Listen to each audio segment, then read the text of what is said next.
here. So, well, welcome everyone to the May 10th edition of the Building Operators Association webinar. We'll be having another webinar in June, on June the 14th, and it's still up in the air as to who our guest speaker is going to be for that one. Working on it, but if anyone out there has any ideas on subjects that you would like to see, interests, or people who want to participate in these educational webinars, feel free to get a hold of myself or Les through our website, and our emails and all that stuff are on the website, and give us an idea what you'd like to see. Probably as part of that preamble, I'd like to mention that we will be in September. We're going to be going back to hybrid, where we'll have meetings again at the Danish Canadian Club. For those who don't know where that is, it's 10th Avenue and 7th Street Southwest in Calgary. And we'll be doing a hybrid where hopefully, if we can get the technology down pat, and anybody that can help us out with that, I'm not a techie person on video conferencing, so always looking for help. So hopefully we can do the hybrid thing of our meetings. And then on October the 18th, we're going to be having our biannual trade show, which we haven't had for 4 years because of COVID. Came along right when we were going to have our last one 2 years ago. But anyway, looking forward to that. Looking forward to seeing everyone in person again, and hopefully the COVID thing will stay away long enough that it will go away. Never goes away, because I was unfortunate enough that the one time I went out of the house in a whole month and I came back with COVID, visiting Casey Cott of all people. So there you go. It happened to me. It's a good thing I had all my shots. Anyway, after the thing, I guess Les will mention our sponsors and stuff like that. We're always looking for sponsors. And also, we want to start up a membership drive to get our membership back up to where it should be after the COVID lull. So we'll be working away at that. And if I'm a little bit hoarse, it's because of the COVID thing. Oh, there's Les. Mention the sponsors. Well, I did. Yes, sure. Of course I will. You know what? We have our platinum sponsors. These are the people that have been mainstays throughout the whole COVID period. And that has been Gentech Field Services, have been stalwart members of Building Operators Association. The same with Epic Building Services. Brian's group of trained operators supporting our industry in any fashion that he can. And same with Cougar Technical Services. Those people are behind building operators and support us in the capacity that we do to teach building operators how to become better operators themselves. And by sharing that information, that's fairly important to get that out. And Mark was true when we talked about having our membership drive. It's been 4 years since we have any kind of a fundraiser, which is our trade show. So as a matter of fact, we're so poor that church might think that we're poor. That's how poor we are.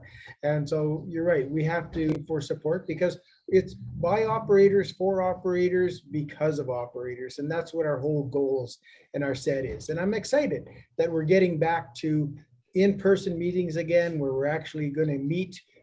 It has been a risk that we hadn't been able to take, even though other groups have been doing it before this. I think we're doing it in And September is going to be the month that we're going to actually get together down at the Danish Canadian Club. And Mark, you're really close. It's not 10th Avenue, it's 11th Avenue and Oh, 7th. good. Not a problem, not a problem. I mean, you can walk from where One you, block over. Whoops. one block over, not a problem. Put your And park on 12th, so there you go. That's it. And same with the trade show is going to be in the very same spot as well. And we already have 18 of the 32 spots available already spoken for. So that's exciting. So I don't think it'll be very long before we fill out all those tables. So if you are interested in having a table, our Carissa has straightened our website out. So you can look at the tables that are there, which ones are open, which ones are taken, and you can actually pay with PayPal right on the site. So, you know, we're doing the best we can to make it as convenient as possible. And that's about all I have to say, except for June is our last meeting for the summer. We're going to close down in July and August and kick back up again in September. But we, as the executives, are not going to rest. We're going to try to make this the best year going ever. And so we will again meet in June, and we'll meet in July and in August, trying to make this the best building operator association as possible. So back to you, Mark. Well, thanks, Les. And so, our guest speaker is Tiffany Petrunia. Sorry for the mispronunciation. And Tiffany has kindly come back for the second segment on water treatment. You can catch her video on YouTube, on our YouTube channel, which is Building Operators Association of Canada. And you can catch her discussion on closed systems. And today she's going to be talking about open systems, cooling towers and such. So I think that the title was the dynamic challenges of open water systems or something like that. But anyway, everybody gets it. There's a lot of information in this one, so it's one, pay attention. This is extremely important that people get this right. And there's a lot of different systems out there.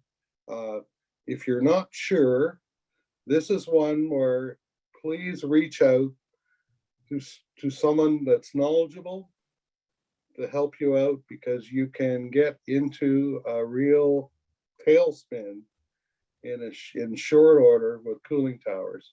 And so it's easy if you work smart and work safe, but not so easy if you let it get away on you, and then oh, I'm here to tell you, you've got the tiger by the tail. So work smart, pay attention, and reach out if you don't know. That's my advice. Yeah. Anyway, Tiffany is going to kick this one off. I'm gonna see if I can Hopefully share with her this. slides that So are let me very know. large. I can't see. Can you see that properly, the slide? I Yep. can. Okay, so I'm trying to fix this because last time we had the issue where I couldn't see my notes. Oh yeah. Now I've tried to Well, figure notes out a are way that I important. can show the slides and my notes on my screen. So you just see my slides, or do you see my notes too?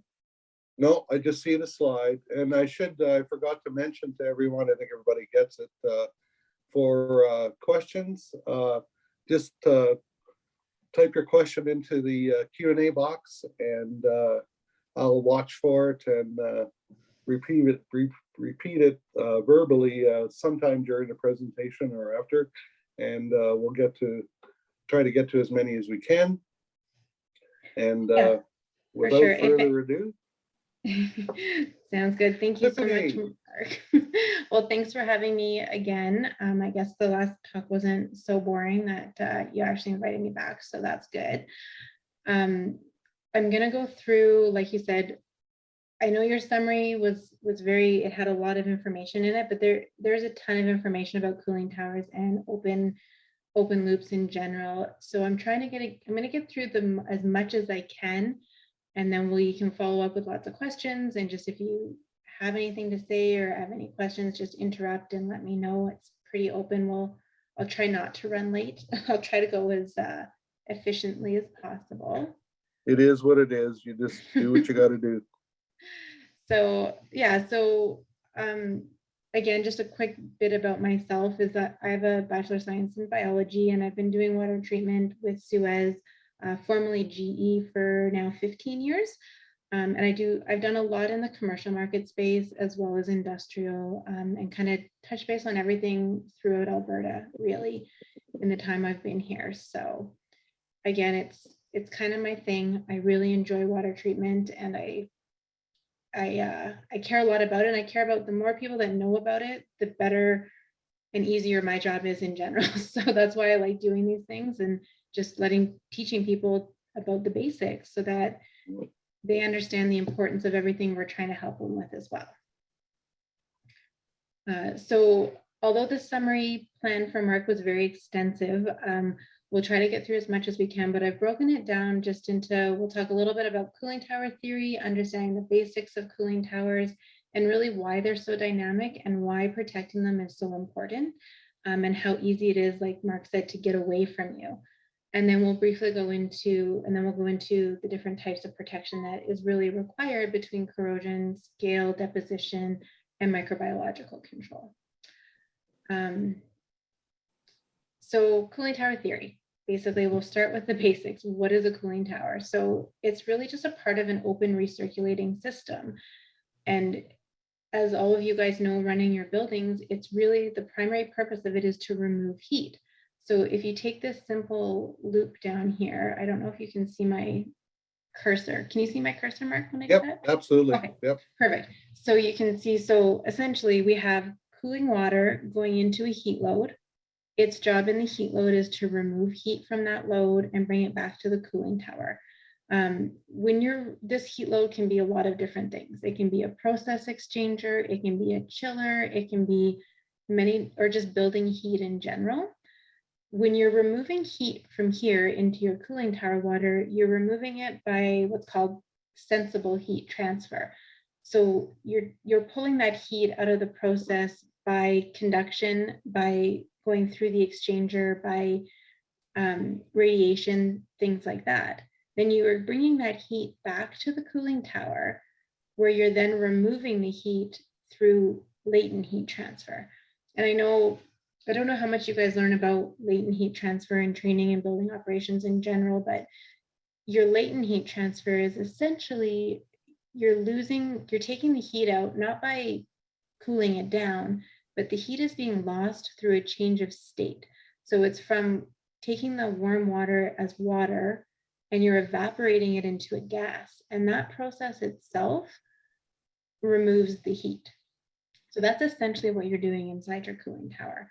It's hard to visualize sometimes, but you're not doing it you're not removing heat the same way as in a heat exchanger. You're moving it through the change of state from a water to a gas. So different types of cooling towers. Essentially, I'm including these here. We don't see a lot of these in Calgary or in commercial market places at all, but there are two different kinds of cooling towers. Natural draft cooling towers, and I'm including it here more just because you might see pictures of these in places. But essentially, the airflow through a natural draft cooling tower is natural. There's no fans, there's no blowers. Whereas mechanical draft towers, you have fans and blowers that are moving the air around the process for you. Now, within mechanical draft towers, there's also two different types. There's forced draft and induced draft. And I'm really going through it here. They both operate and they have the same principles, the same parts, and the same design and the same purpose.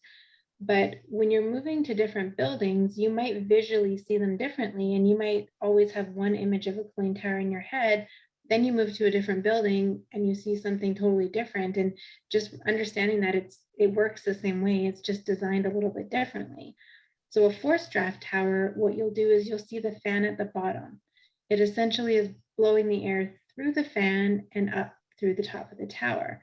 Whereas an induced draft tower, you have the fans or the blowers at the top. and you're sucking air in through the side and out the top as well. So it's just a little bit different as to the way the airflow works. But when you see them on actual buildings, they look quite different. So you have your forced draft towers with your blowers on the bottom here, or you have your induced draft towers with the fans on the top here. So again, they all have this very similar parts and issues. They all work the same way, and the water treatment for them is actually the same, but they physically work, and the airflow in them is just operated differently. So when you go into like the different parts of a cooling tower, you kind of have now, I'm going to kind of shift a little bit here and talk about really mainly the parts of the cooling tower that are important to protection and water treatment. Of course, protecting your entire cooling tower is important, but when it comes to actual operation, you have your water coming back through the top, and you always have a distribution area. Now, this distribution area can be a couple of different layouts. It could be a distribution deck with holes through it, or it can be a series of pipes and sprayers like is in this picture right here. But essentially, this is a really important part of your overall protection of the water treatment or of the cooling tower. And it's important for your water treatment protection as well for a couple of very critical reasons. If you don't have proper flow through the top distribution deck of your cooling tower, if you don't have even flow through the whole system, you're going to have issues, because essentially to protect the fill in the inside of your cooling tower, you need the water to contact it evenly and distribute it properly.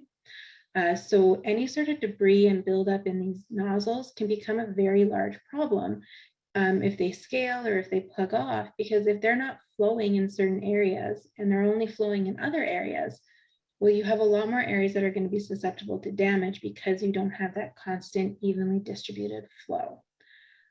Distribution decks on the top of towers as well, if they're open to the air, quite often they're open to the sunlight as well. So they can build up algae and things like that that you need to be aware of too.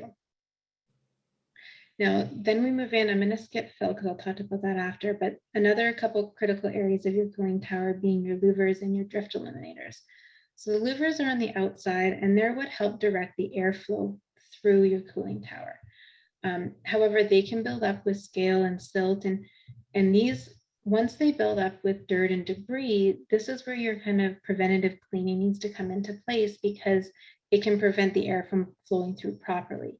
Now, in a water treatment sense, this isn't an area that your water treatment generally can do a ton about, because you don't have constant water flow over them. They're getting splashed by water often, but because you don't have water flow over it, they can become a bit of a challenge to keep clean. Your drift eliminators are often in the same category because they don't always have constant water flowing over them, and they'll often be splashed with water too, where they can build up silt and debris. Now, the purpose of a drift eliminator is different than a louver, even though they sometimes look the same on the outside of a forced draft cooling tower. Your drift eliminator's purpose is really to change the direction of the water. So essentially, when your water comes in over your cooling tower and your air is flowing up past your cooling tower, we don't want the air to grab water droplets with it. We only want the air to lead to evaporation.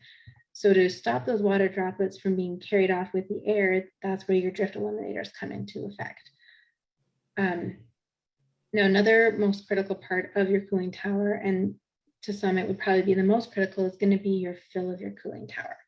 So the fill of your cooling tower, I don't know why my pictures didn't come up here. So your fill of your cooling tower is essentially your water transfer surface. So as the water comes in through the cooling tower, it's running through various types of fill. So you have splash fill here, are some examples of that. It can be metal or plastic or wood.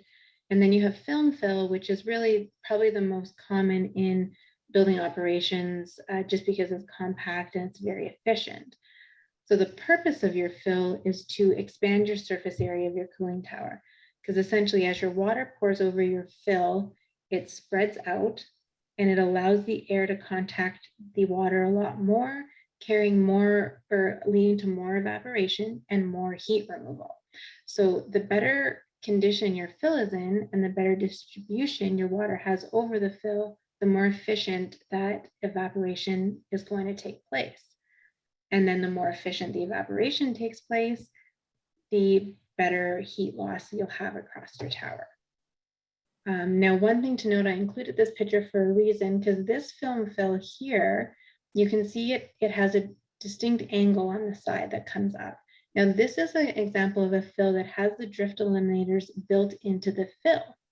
So in these cases, when you're talking about protection and monitoring cleanliness of your tower, these drift eliminators will often look very dirty. They can get buildup because they're getting splashed on, they're getting silt. It's kind of working as a little bit of a filter for the outside air. But what is really important for your efficiency is what the inside of the fill looks like. So if you're ever looking at your film fill and you have these edges at an angle, if you spread the fill apart and look, you have to look past the drift eliminators and see what the interior of the fill looks like.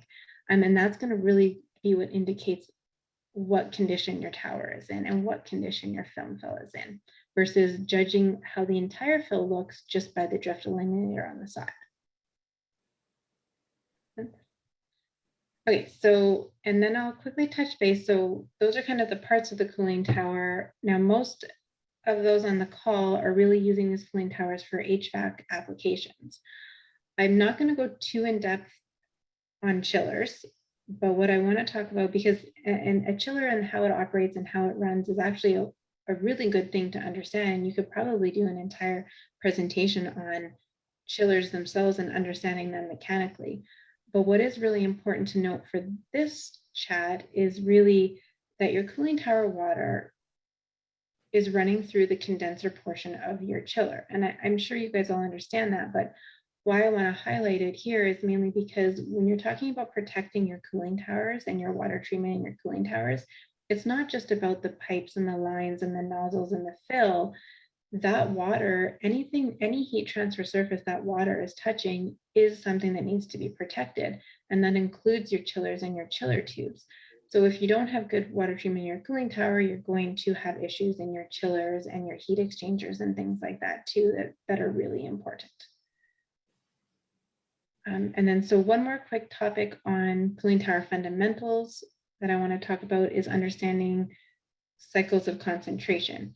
So how a cooling tower works is because it's using evaporation, you have constantly fresh makeup water coming in. You're taking heat out of your process, bringing it back to the cooling tower, and then the process of evaporation cools down that water again. Well, what is being evaporated from the cooling tower is not the same as what's coming into your makeup water, because your makeup water, if it's coming from the city of Calgary, it's full of ions and calcium and hardness and aluminum and everything else that we have in our water here. But what's being evaporated is only pure H2O. It's only evaporating pure water. So as you evaporate water, all of those ions that are coming in your makeup water are getting more and more concentrated. So it's coming in as makeup water like this. And as you're losing water through evaporation, you have the same amount of ions, but in much less water. So they're a lot more concentrated. And why this is really important is because this is really the main principle of why water treatment is important, why it's critical, and why understanding this concept is so important.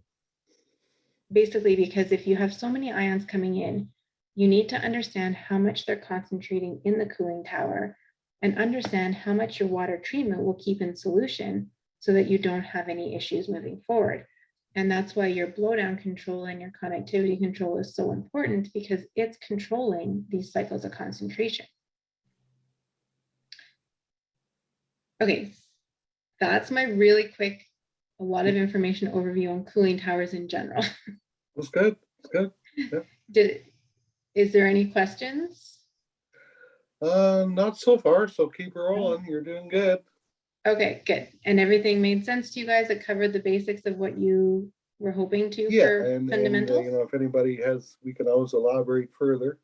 You know, yes, there's a ton of, like I said, I'm trying to keep this pretty succinct, but every one of these topics can be expanded tenfold because they are so intricate and so dynamic. So this is a brief overview of what I could talk about for 2 days, probably. No problem. So, okay, so now that we understand kind of how the cooling tower is working and how critical the dynamics of the system are, it's constantly changing and it's constantly moving. You're constantly getting fresh water coming in. You're always getting a heat source load on it and such like that. So these are why everything is important for the overall protection of the system. So when we talk about protecting the system in terms of water treatment, at least, we kind of have this water treatment triangle, and I don't really know what it's called, but that's what I call it, as a water treatment triangle.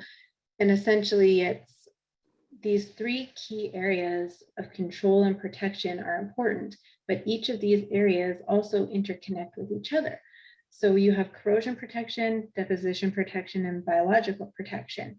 However, if you just focus on deposition protection and you're not taking care of corrosion or biological growth, you're going to really struggle with even keeping your deposition in line. So they are all seriously interconnected. If you have a biological outbreak, you can have metabolic byproducts that are acidic that will lead to corrosion, and then corrosion byproducts that will deposit down and cause deposition, which will then give you places for more bacteria to grow. So you can see how all three of these things, if only one or two of them are under control, you really aren't protecting your system. It is critical to have all three under control at all times.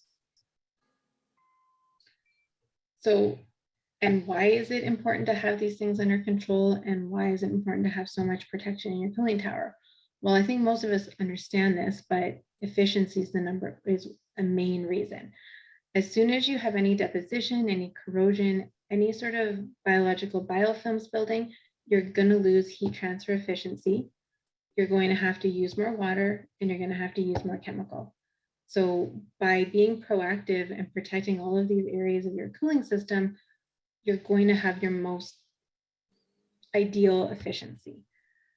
Equipment life and as well as a huge point. If you don't have all of your areas protected, you're going to have a shorter lifespan on your chillers, on your chiller tubes, on your cooling tower fill, on your pumps, everything. And you're going to have to replace them before they essentially would need to be replaced. As well as by being proactive with the protection, you're eliminating a lot of costs, particularly costs of extra cleaning.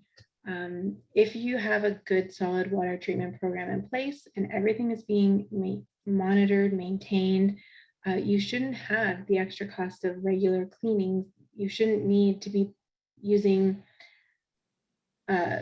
chemicals to clean equipment, because it should be proactively clean. It should never be getting dirty in the first place. I just want to point out too that in case nobody realizes that cooling towers or water is still the most efficient medium of heat transfer, other than, you know, air cooled. It's still the king, so that's why we still use it. So yeah, it's complex and it's expensive to run, but it is still really efficient way to handle the heat that we have in our buildings, for sure. And then one of the other key points of cooling tower protection is just overall safety. And we'll touch base on it a little bit later, but it's a really important topic, is Legionella, which we've all been talking about for a couple of years now pretty extensively, but that really leads into a lot of this. A lot of the reason you need to be proactive and take care of your cooling towers and your cooling systems is to prevent Legionella, to prevent bacteria risks, mitigate those risks, as well as taking care of different chemical safety issues, making sure you understand what you're feeding and why, and the risks that associate with it. Okay, so now we'll go specifically more into corrosion protection. So I'm going to touch base on each of the points of the triangle in general. So corrosion protection, I think most people have probably seen this is a very generalized corrosion cell. So whenever you have a metal and water, you have electrical potential within your water, within your electrolyte. And essentially that leads to the potential for electrons to move and creating a corrosion cell. Once the electrons move through the electrical potential, you can lose iron at your anode and hydroxide at your cathode. So essentially, it's kind of the basic corrosion cell theory, but to prevent that, you need to either have some sort of protection at the anode or some sort of protection at the cathode or protection on the metal surface itself, because you're always going to have water and you're always going to have metal. So you're always going to have the ability to have a corrosion cell, regardless of what your system is. You can't really prevent it from being possible. But what you can do is you can try to stop this cycle by blocking a couple different areas of it. So we'll go into different types of corrosion. So the first type of corrosion that is really critical is uniform or generalized corrosion. This is the type of corrosion where you have an even metal loss all over your whole system. This is something that's the least damaging type of corrosion. It takes a long time before you'll see failures and things like that. And it's where the cathode and the anode on that corrosion cell are constantly moving. So it's more that your entire system has a slightly corrosive environment. There are a lot of things that can lead to uniform generalized corrosion and a lot of factors that really define whether it's a problem or how to mitigate it. So those factors right here. So the factors include dissolved oxygen, temperature, velocity, conductivity, and pH. So a lot of these factors, we as water treatment providers and you guys as operators, there's not a lot we can do about. They just exist because they do. Dissolved oxygen concentration, well, your water is running over your cooling tower, constantly picking up air and oxygen. The temperature of your system is usually determined by design of your equipment and your metallurgy. There's not a lot of flexibility in what your temperature ratios are. Velocity, same thing. That's generally an equipment design parameter. There's not much we can do to speed up or slow down the flow of water in a lot of cases here. But some of the areas that we can help deal with is connectivity and pH. So connectivity is essentially the function of how much ions are in your water that conduct electricity or conduct electrons. But essentially how much ions are in there is what can lead to corrosion, as well as your pH can lead to corrosion. So what do we do about that? Sorry, I'm just going to pull my notes here. So when we're looking at these issues, your connectivity is how we control it by your blowdown. We need to understand the makeup water coming in, what kind of ions are coming in, how much they're concentrating, and how much we need to blow down so that they don't create a risk of corrosion. Your pH is something that in Calgary, we don't have a ton of control over. However, that's in the commercial market, we don't have a lot of control over it, but in a lot of cases, we feed acid to a cooling tower to make it more efficient. When you're feeding acid to a cooling tower, you're dropping the pH and you're making it more susceptible to corrosion.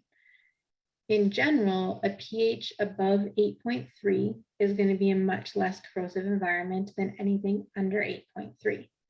In the city of Calgary, our makeup water comes in around 7.5, 7.7. And it has a lot of alkalinity in it. So usually when it's cycling up into your tower, you're really reaching that 8.2 to 8.8 often pH, which is naturally not a super aggressive corrosive pH to work with. However, it is borderline. So we do still need to protect for uniform generalized corrosion. Now, because it's not a huge risk and because we're not working in pHs at 7 or below, it's not overly complex to protect against corrosion. It's essentially a factor of adding orthophosphate. Orthophosphate is a great corrosion inhibitor. It's fairly readily available. It's part of most water treatment programs. But where it starts to get complex when you're trying to protect against generalized corrosion is that you're adding phosphate into a system. In the city of Calgary, we have a lot of calcium in our water. Well, calcium likes to bond with phosphate and cause calcium phosphate deposition. So that's where you start to see the dynamics of the water treatment involved here. It'd be great if we could just treat for corrosion and throw a whole bunch of phosphate in the system. But if we did that, you would have a whole bunch of scale in your system. So it's a very dynamic balance to try to control the two. And that phosphate is specific to mild steel corrosion. Then you have to look at what your metallurgies are in your system. And if you have copper and brass, which most places do in their chillers, copper tubes, you also need an azole chemistry. An azole chemistry is absorbent chemistry that will protect copper from this generalized corrosion, lower pH corrosion, or in the case of copper, really high pH corrosion as well. But the important thing to note with azole chemistry is that it is very susceptible to being broken down by halogens. So halogens being bleach, chlorine, bromine, anything like that. So if those are what you're using to treat your biological components, you need to make sure you're using a halogen resistant azole to make sure your corrosion of your copper is still taken into account. And as I'm kind of explaining all of this, you can kind of see why it's so can be so complex and so dynamic, and why the triangle really is very true, because they all relate to each other and they all have to be controlled together without interfering with how one is being controlled.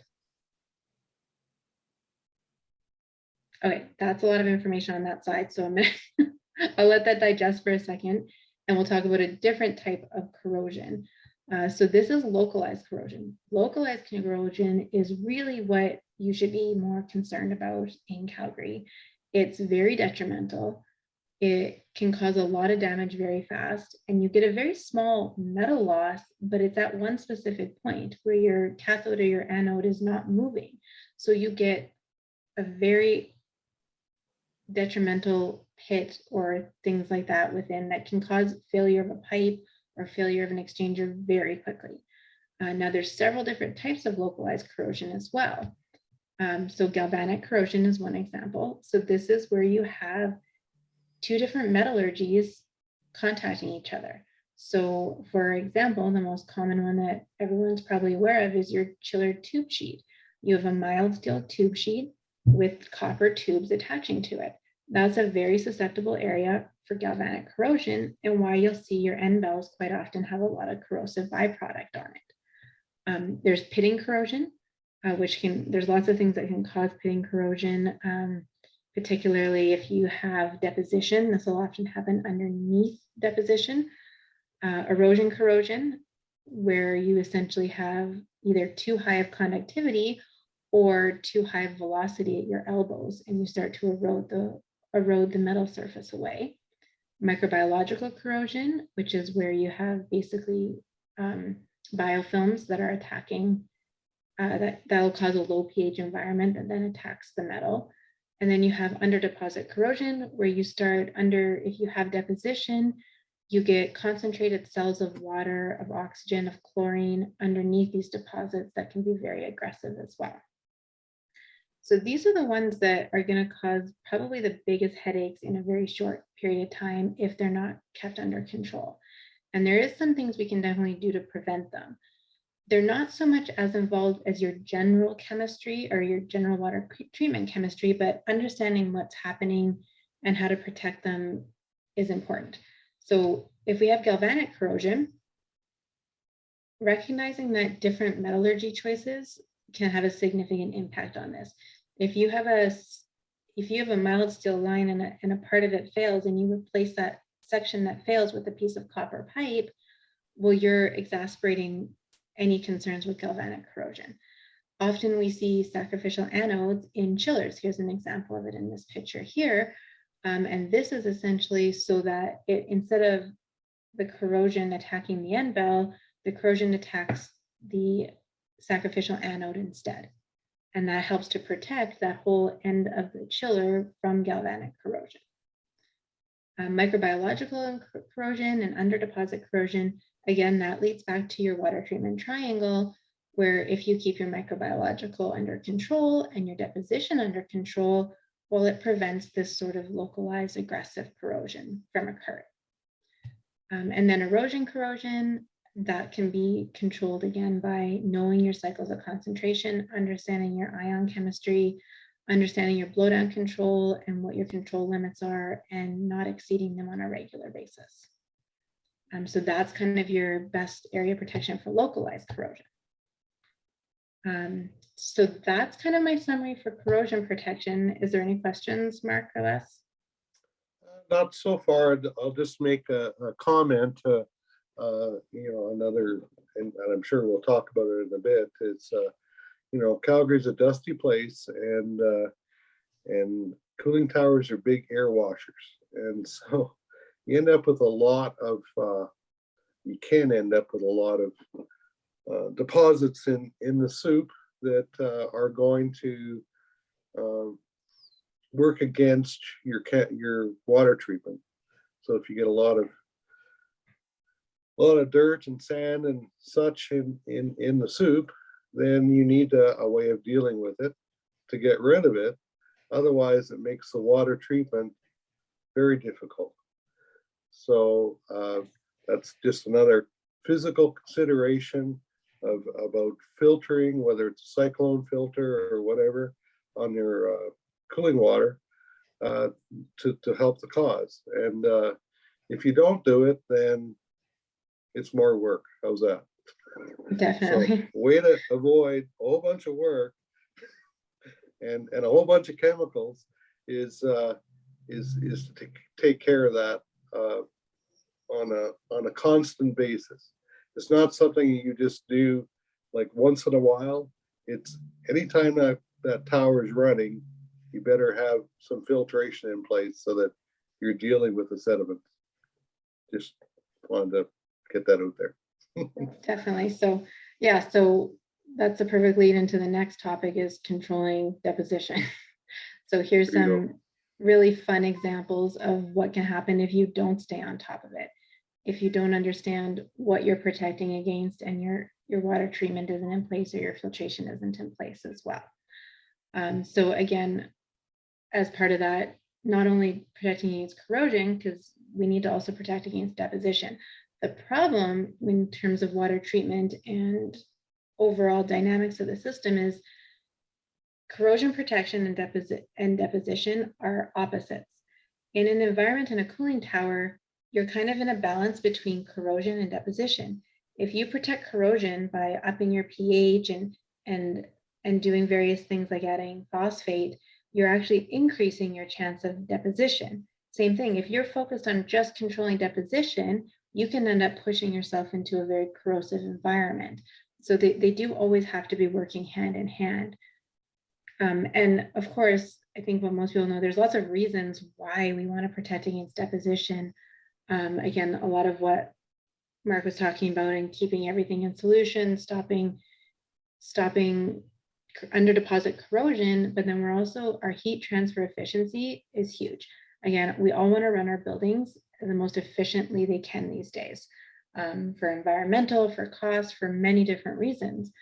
Scaling and deposition is the easiest way to throw your efficiency out the window.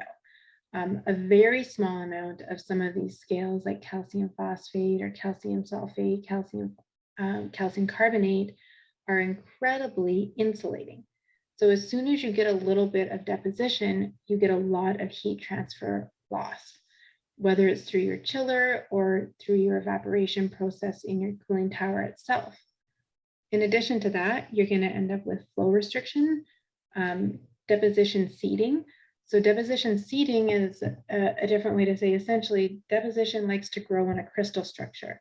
So if you have a really clean system with not a single speck of deposition, it's going to stay a lot cleaner than if you have just a little bit of deposition somewhere, because a little bit of deposition really promotes more growth onto that crystal structure.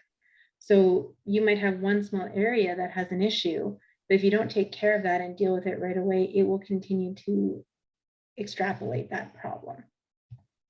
And then when you have deposition, we're going back to the cooling tower or the water treatment triangle, deposition increases your microbiological growth, because bugs and bacteria like to hold on to things. They like to grow in certain areas, and the more deposition you have, the more biological growth conditions you're going to end up with as well.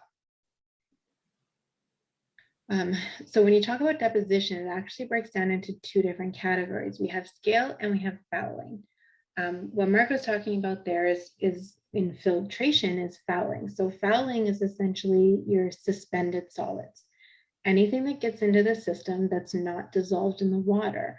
So that's organics, silt, dirt, biofilms that have grown, oils from construction, debris, dead birds. There's lots of things that end up with fouling in a cooling tower system.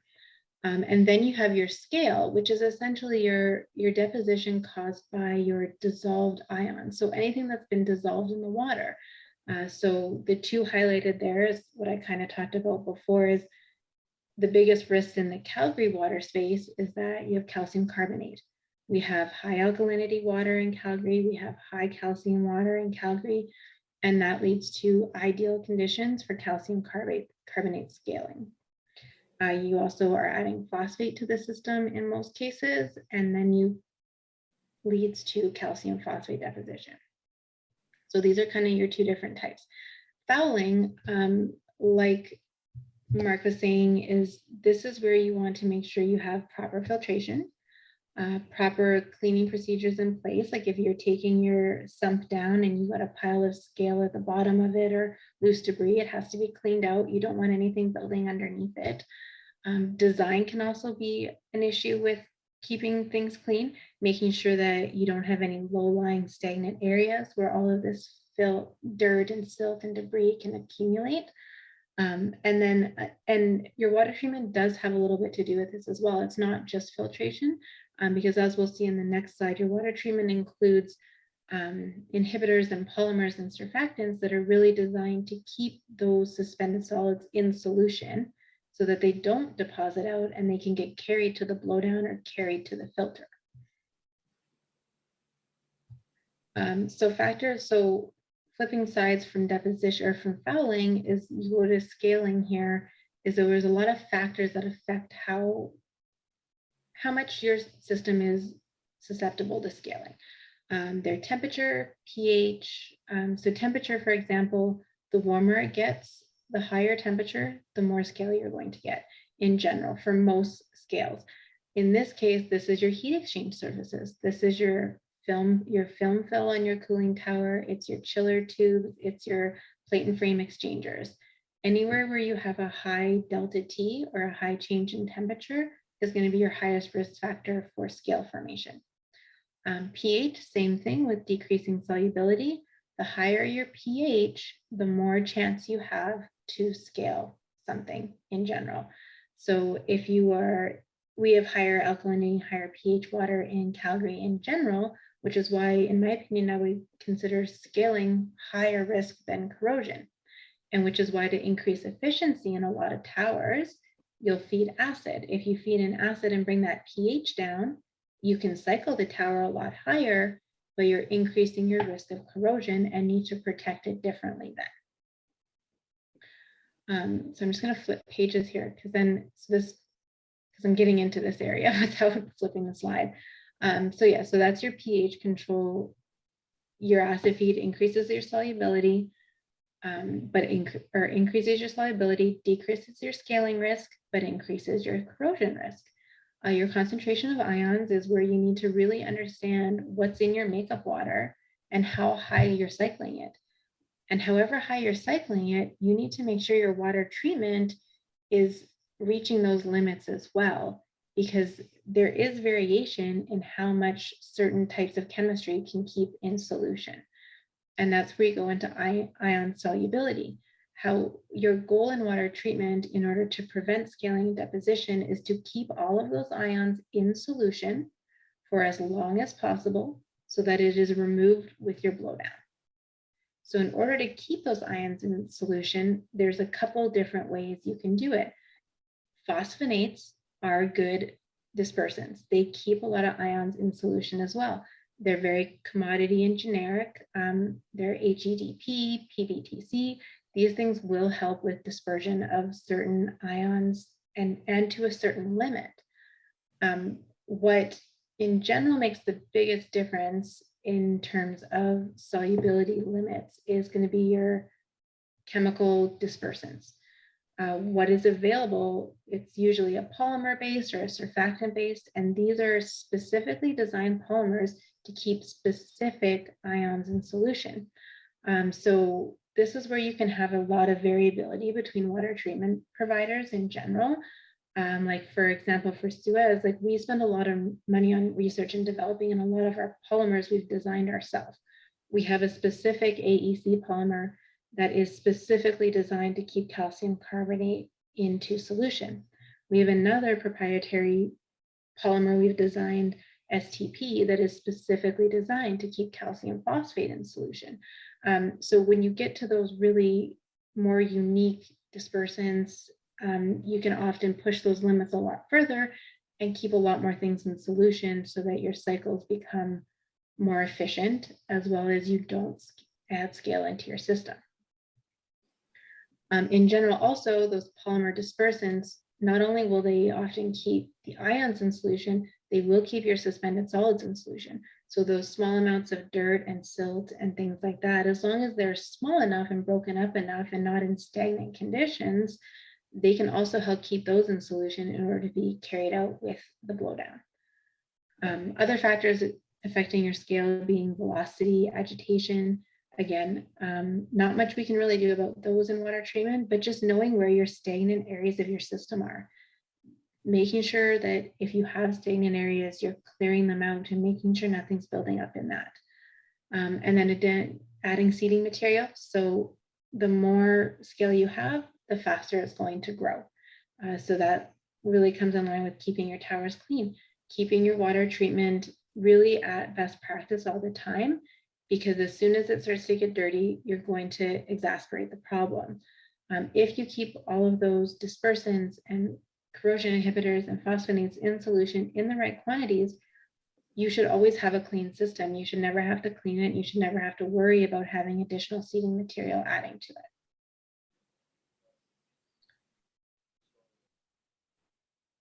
Okay, so that's that's my good. deposition summary.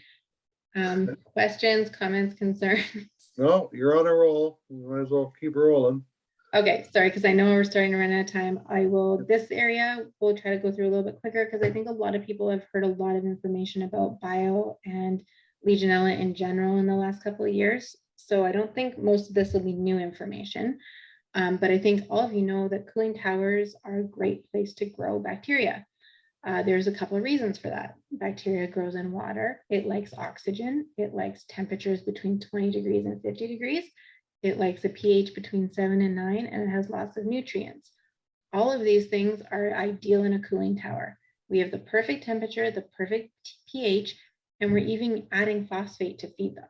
So this is why it's so important to keep them under control, because they like to grow in this environment so well that if you don't keep it under control, it can get really out of control within 72 hours. That's really where it comes down to. So different types of bacteria you'll find in your cooling tower system. Planktonic bacteria, this is what is aerobic. They need oxygen to survive, and they're what's in your bulk water. They will poorly controlled aerobic or planktonic bacteria will lead to sessile bacteria. This is what you'll see in biofilms. This is when the sessile bacteria starts to form a biofilm on your pipes and creates an anaerobic or an oxygen-free environment. These biofilms are funny because they love to protect themselves. They put hydrophobic layers on the outside. So even if you have a biofilm growing in a biofilm problem, quite often they're very good at preventing your biocide from reaching them. They're designed that way. So once you get them, it's very hard to deal with them sometimes with your regular treatment program.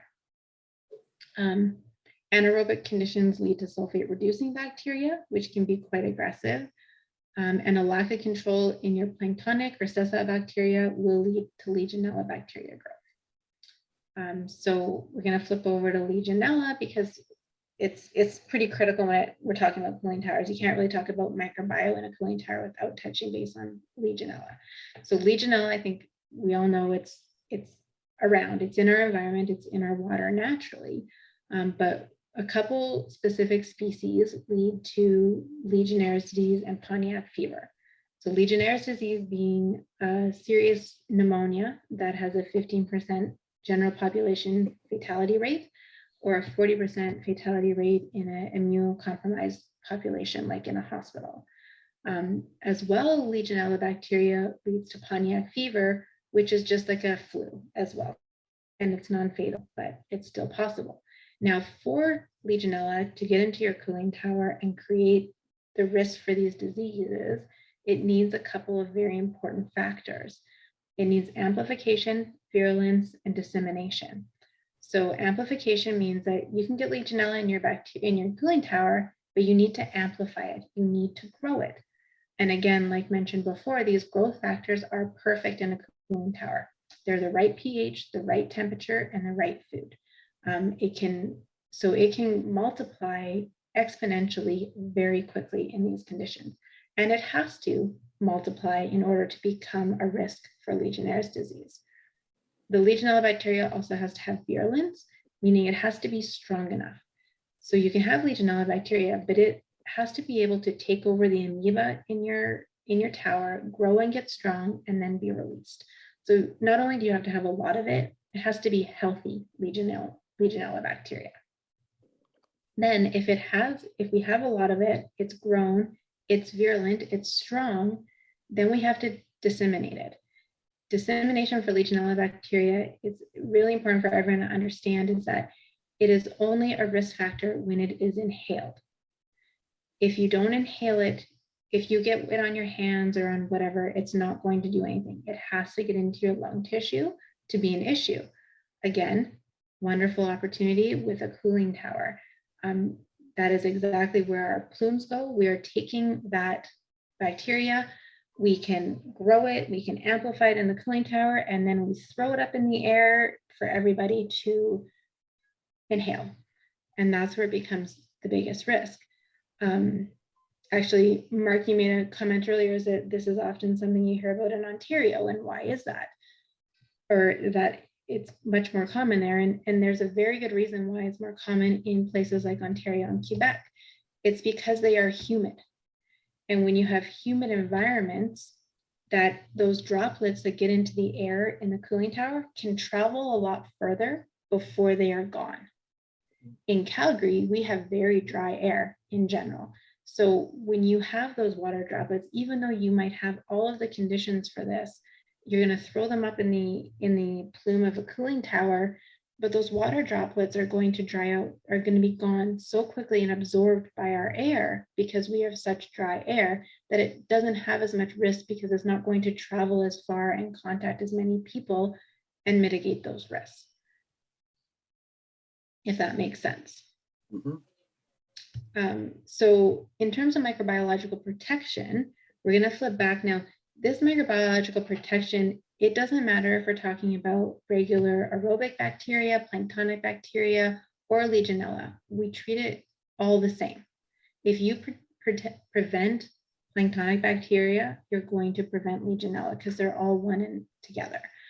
So essentially what you need to do is apply a best practice water treatment program. It's very simple.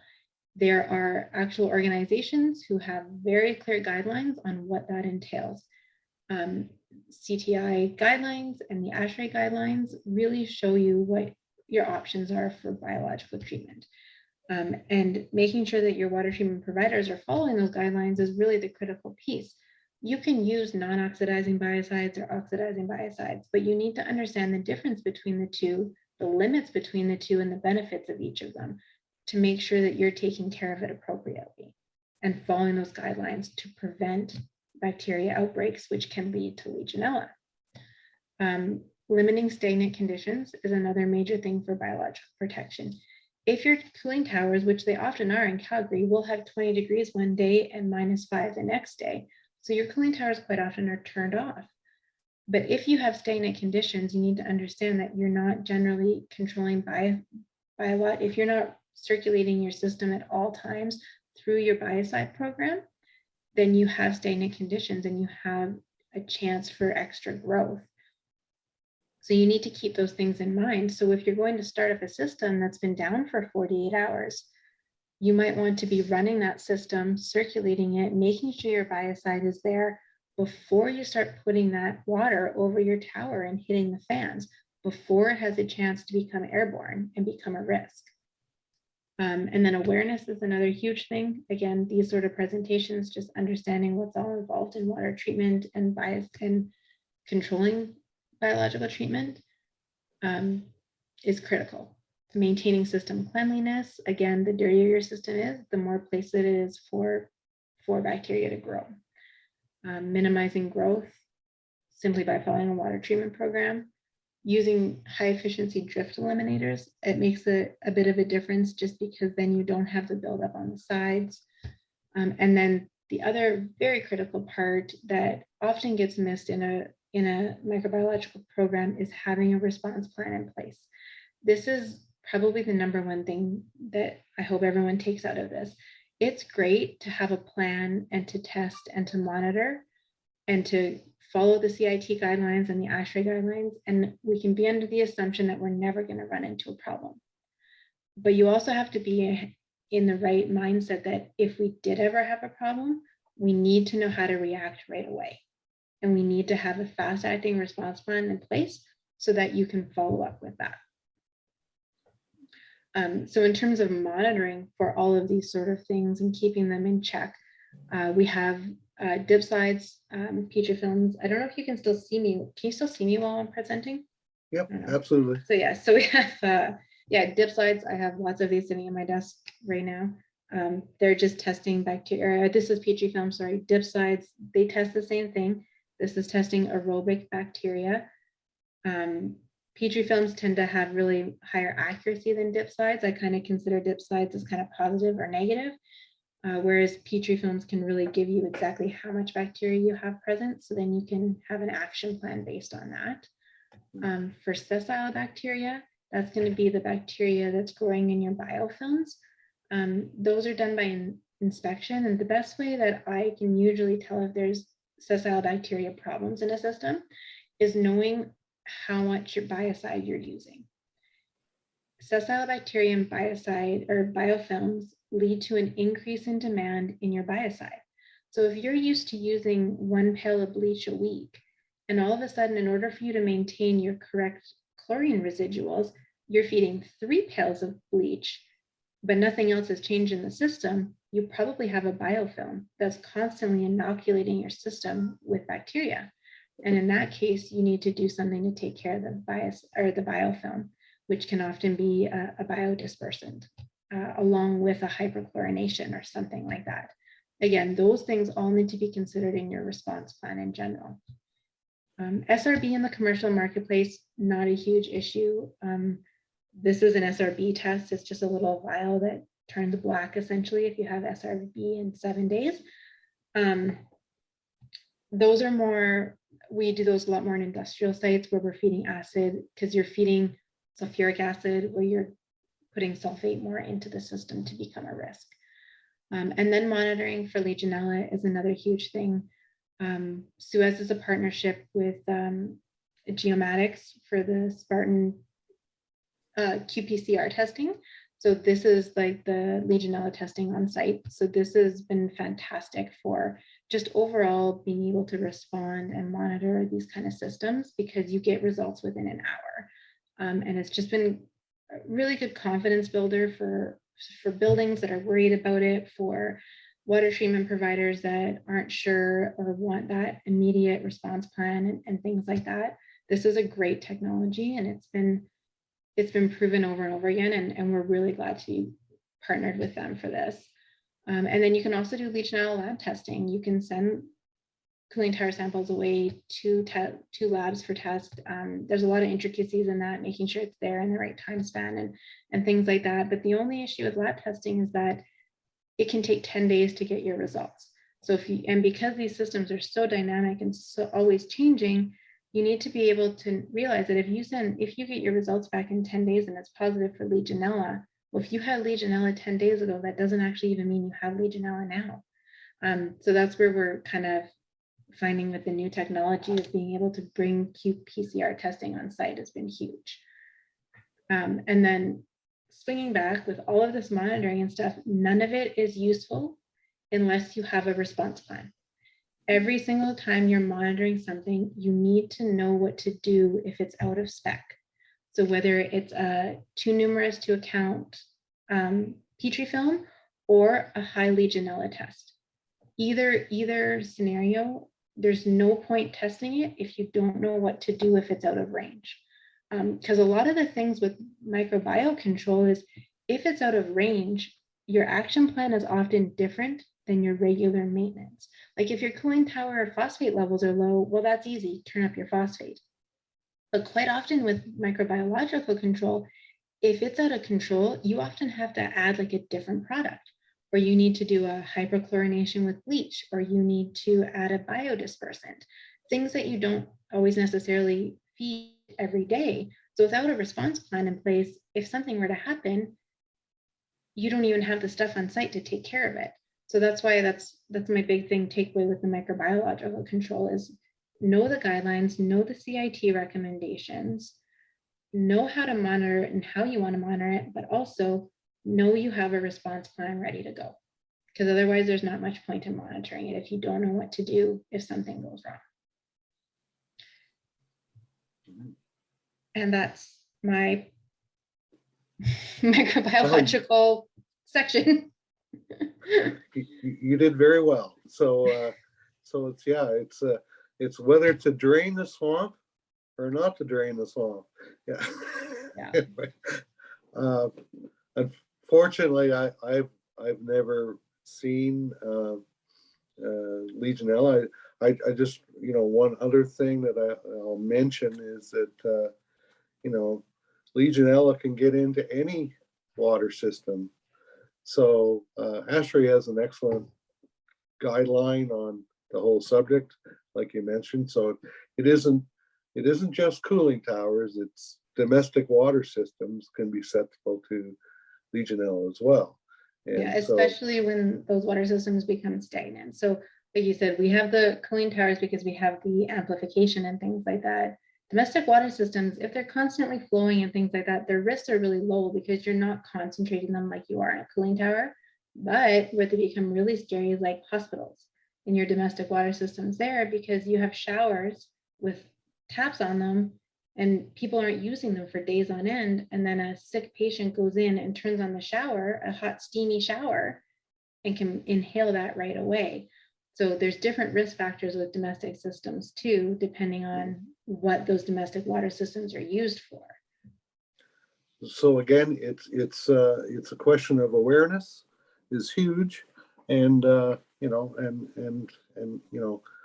what to do, but awareness is the big thing that I'm trying to put out there. So I'm just looking at a question here, and it's I guess what it is. This question is from Jude, and it's when you mentioned halogen. He's asking, is that the same as a fire extinguisher? Is that the same term or is it a different one? So halogen was the question. Halon and halogen. Sorry, what was that? He was talking about halon as a fire extinguishing medium, as in halogens as a antibacteria. Yeah. They're not the same. Not the same. No, I did have a same, question. So I noticed at the very start you were showing coupon racks in relation to corrosion. And so I know a lot of building operators, they don't have coupon racks on their systems, because sometimes they'll have excursions that only may last a week, or sometimes they will last a month. And so they live with the tests that they run weekly or monthly. And what is the advantage? And would you recommend that if you have a building, would you install coupon racks on there for knowledge of what's going on in the building over periods of time?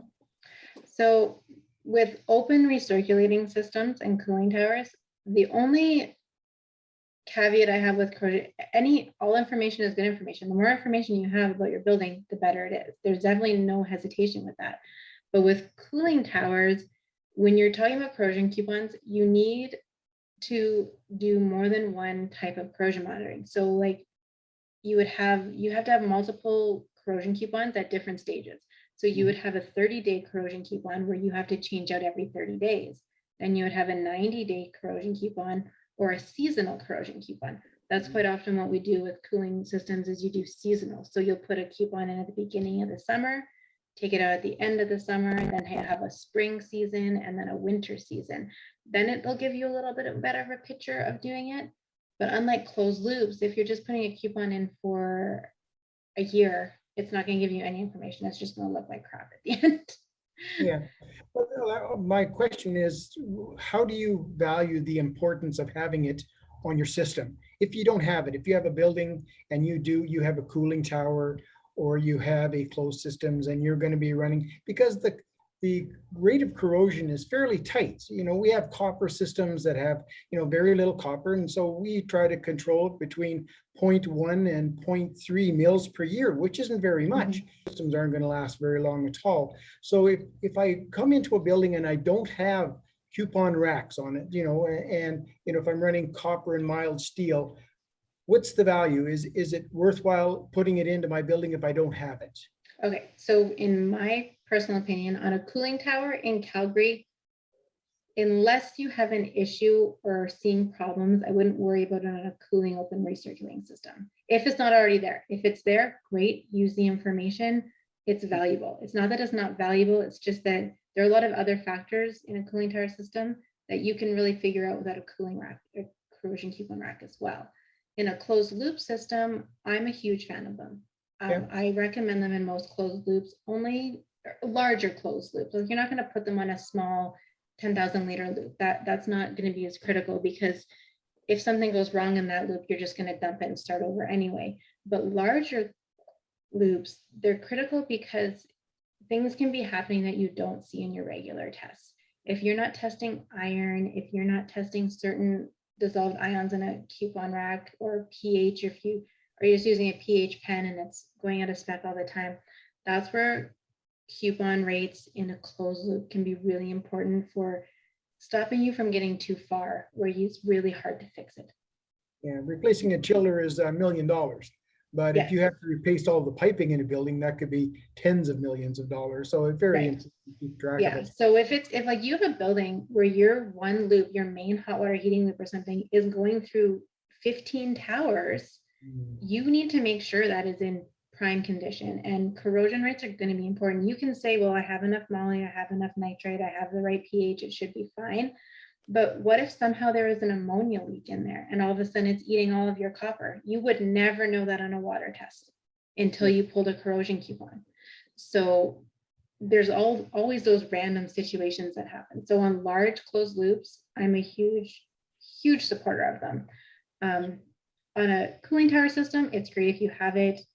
But in Calgary, like I was saying in the presentation, we're in a scaling environment, not so much a corrosion environment. So you really, as long as you have a good scale inhibitor and a good water treatment program that's keeping your phosphate in solution, your chances of having a serious corrosion issue is probably pretty minor. And you also have to remember that corrosion coupons are only reading that generalized corrosion. Your problem in cooling systems is that immediate corrosion, the pitting, the galvanic, like the things that will never get picked up on a corrosion coupon, because they're happening throughout your system, not in that coupon rack. Yes, and we talk about sacrificial anodes, and if the operator is pulling off the end bell of the cooling tower or of a chiller, and they get onto the condenser side and they see some corrosion in there, well, they could put that zinc anode in there right away and know that they're going to prevent a lot of the corrosion that happens in that. Do themselves. Sometimes the water treatment doesn't see the end of those condensing units, but if the operator or the contractor that cleans them all out, he can stick them in there, knowing that the sacrificial anodes would be worthwhile. And the one thing to keep in mind with sacrificial anodes is making sure there is an engineering calculation for it. So every sacrificial anode only does so much surface area. Like you can't put one on the end bell and think it's going to do anything for the other end of your chiller. Right. It's really focusing on protecting a very small galvanic risk area. And the weight of either magnesium or zinc that you put in is very calculable to the surface area that you're trying to protect. Yeah, we- so the anode was only meant for a very specific part of the chiller and Yeah. not for the system. And I'll No. just point out that, it's very often, at least in high rises, that the chillers could be quite remote from the cooling tower. Mhm. And so the volume of the system is staggering. So you could very easily have 35 or 40 stories of piping before you even get to the chiller. Yeah. So it's a horrendous volume of water that you're dealing with. And it's just like anything else. It's yes, it may take a little bit longer for something to happen, but when it happens, oh man, you've got the tiger by the tail. Because now you've got miles of piping affected. And Yeah. so that's where it's a very careful balance. It's a challenging dynamic, and obviously because it is dynamic in that especially in Calgary with our we have cool nights, warm days in the summer, and so your load is rather dynamic. So it affects the process a little bit because as Tiffany was mentioning, you might be sitting for a couple of days and not running your tower. And what does that mean? So I'm really, really pleased that you brought that up, Tiffany. I mean, that is huge to make sure that you, before you start your tower up, you're making sure that you're okay before you start turning and burning on the cooling tower and aerating, because Mhm. you can make the problem worse Yeah. in a hurry. And stopping that from it stagnant and doing that when you have stagnant water, but even if you're ever able to prevent stagnant water, that's still best case scenario. Like even in those cold nights, if you can run a recirc pump every couple hours just to have movement in a cooling tower system, especially if you're moving it through a brominator, through a biocide feeder or anything, if you can keep that general moving going when you're not needing it to go over the tower, it makes a huge difference, especially through chillers. And that's another thing I didn't even touch on is like when the off season, if you're still using your cooling towers for air cooling and they're still full of water, but you're not using your chillers, are you moving that water through the chillers or are you letting it sit there for the entire winter? Because if you sit cooling tower water on chiller tubes for more than 72 hours, you're putting those chiller tubes at risk. They need to be moving every 72 hours, or your chillers need to be drained and air blown. Yeah, and also again, that's where I mentioned using cyclone filters. Not only does it help filter your system, but it also works as a recirc and keeps things moving at night or whenever, so that you're just making sure that the soup stays just right. Exactly. Anyway, I don't see any more questions. And yeah, we ran out of time, so we never got to talk about humidification and steam boilers. But there's always another time, another place where we can dig into that one, No, for because sure. it's again a very dynamic system. Sometimes not understood as well as it should be. So, and even with that, you can have the Legionella problem. So anyway, with that, thank you very much for sharing your knowledge, your extensive knowledge. Hopefully it's useful. Hopefully some people picked up some little tips of And information. again, this is being recorded, so everybody can go back and watch it. One last question here from Victor, who's been patiently waiting to the very end. Regarding the dusty, dirty air comment within Calgary, what is the recommended procedure for cleaning a cooling tower? I am fairly new to the cooling tower world. Oh, God bless you. And would it be the same as a condenser coil cleaning? And the answer is no. and so Victor, to help you out, you can always reach out and I can have a conversation with you about, you know, the general part about cleaning a cooling tower.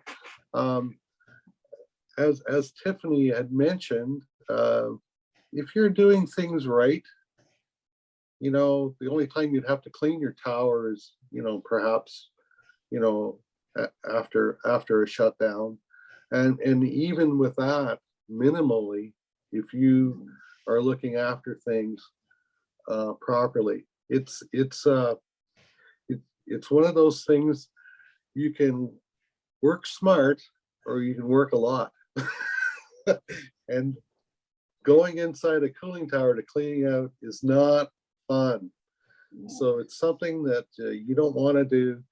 The only time you should be in there is to check the nozzles and, you know, some very easy maintenance. But if you're looking after things, you shouldn't have to do a lot of heavy maintenance on the tower. What you will find sometimes, even if you're looking after it in terms of cleaning, some people will walk up to a tower and see all those louvers very dirty because they are what, like, filtering out the dirt and the silt, and your water treatment's not going to do anything about that. But often we get questions on how to clean those the best. But what's important is what's on the inside and how clean the fill is, right? And that shouldn't get dirty if you're taking care of things continuously. Yeah, and again, you know, there's companies that clean cooling towers and stuff like that. Again, it's a specialty thing, but and there are some do's and don'ts because you can cause a lot of damage from improper cleaning. Very much. In a hurry. But don't use a pressure hose on fill. Never take a pressure hose to fill and fill, please. I've seen it happen so many times.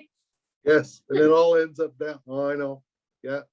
We've all seen it, haven't we? Yes. It causes so much damage to the fill.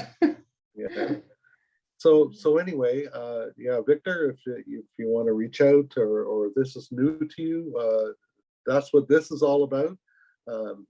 You know, use some of our expertise as a resource, or we can point you to the right people. But the main idea is to be aware of the whole picture.